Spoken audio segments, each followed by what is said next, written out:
दोस्तों नमस्ते, मैं आशीष सिंह।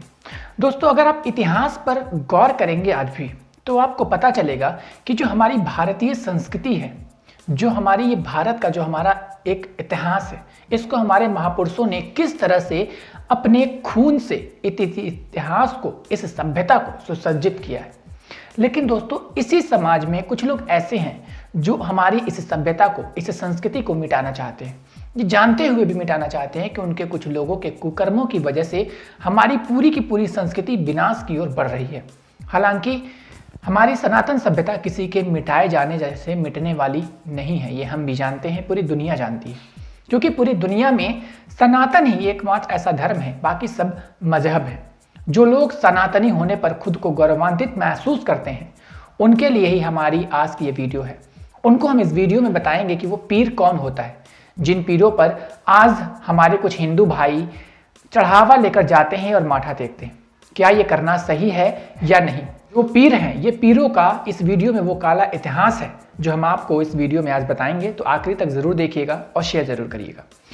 दोस्तों जो हमारा भारत है, ये ऋषियों का एक देश था। यहाँ सिर्फ हिंदुओं ही रहते थे। 12वीं सदी के बाद अरब देशों से आकर मुसलमानों ने भारत पर आक्रमण कर दिया और भारत में जमकर लूटपाट मचाई, मंदिर गिराए और उसकी जगह मस्जिद बना डाली। मुसलमानों का भारत पर पूर्ण रूप से राज हो जाने पर जिन जिन मुसलमानों ने जितने जितने हिंदुओं को उजाड़ा, मारा, काटा और जितने मंदिर गिराए, इस हिसाब से अगर उनको सम्मानित किया जाता था और उनको उतने ही बड़े का पीर का दर्जा यहाँ पर दिया जाता था। जो जितना मारकाट ज्यादा करता था उसको उतने उच्च दर्जे का पीर का दर्जा दिया जाता था। आप उस दौर को याद करिए। औरंगजेब जैसे हर मुसलमान हर रोज हजारों हिंदुओं को मारे बिना रात का भोजन तक नहीं किया करते थे और उसने अपने आप को जिंदा पीर घोषित कर दिया था। जब वो मर जाते थे तो उनकी कब्र बनाई जाती थी और उनकी औलादे इन कब्रों यानी उन पीरों को पूजती थी।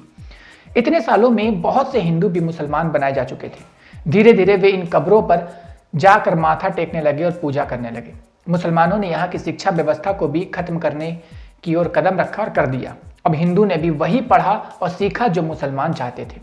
इस प्रकार दोस्तों हिंदू अपना इतिहास धीरे धीरे भूलते हुए चले गए और उनकी दर पीढ़ी में इतिहास, जो सच्चा इतिहास है, वो पढ़ाया ही नहीं गया।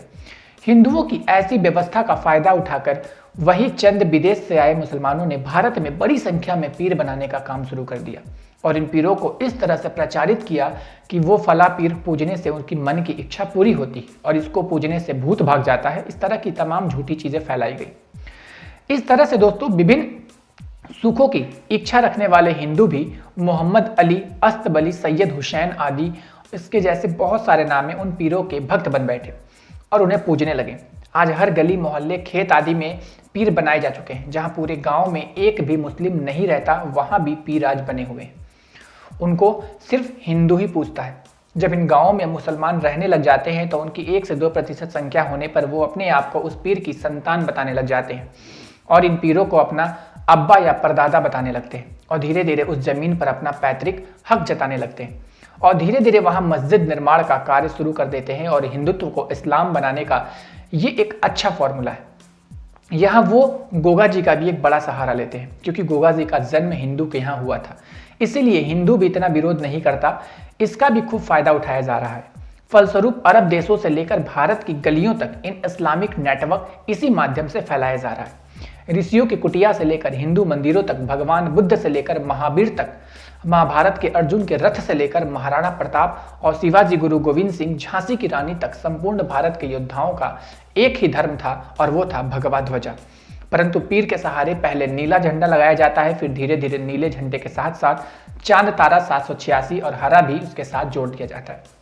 गुरु गोविंद सिंह, महाराणा प्रताप, ऐसे हजारों वीरों की कुर्बानियां उस समय मिट्टी में मिल जाती हैं जब उनकी ही संतानें अपने सुख ढूंढने के लिए इन मुल्लों और पीरों की चौकियां लगाया करते। अब तो शिव कांवड़ के बराबर पीर की यात्रा, माता के जागरण के समान पीर का जागरण आदि भी बहुत सारी जगह देखने को मिल रहा है। एक भी पीर ऐसा दिखा दो जो जिसने सिद्धि प्राप्त की हो, सिद्ध पुरुष हो, जिसने मोक्ष को प्राप्त किया हो। ये सब हमारे बुजुर्ग हिंदुओं के हत्यारों की, जो हमारे हिंदुओं के हत्यारे हैं, उनकी कब्रें हैं और कुछ नहीं है इन पीरों में। तो इस वीडियो को और लोगों तक शेयर करके उन्हें जागरूक करिए ताकि पीरों की पूजा और उसकी अर्चना और उसके सामने माथा टेकना बंद करें। ये वीडियो का इन्फॉर्मेशन कैसी लगी, अच्छी लगी तो कमेंट करके ज़रूर बताइएगा। मिलते हैं नई वीडियो में। धन्यवाद।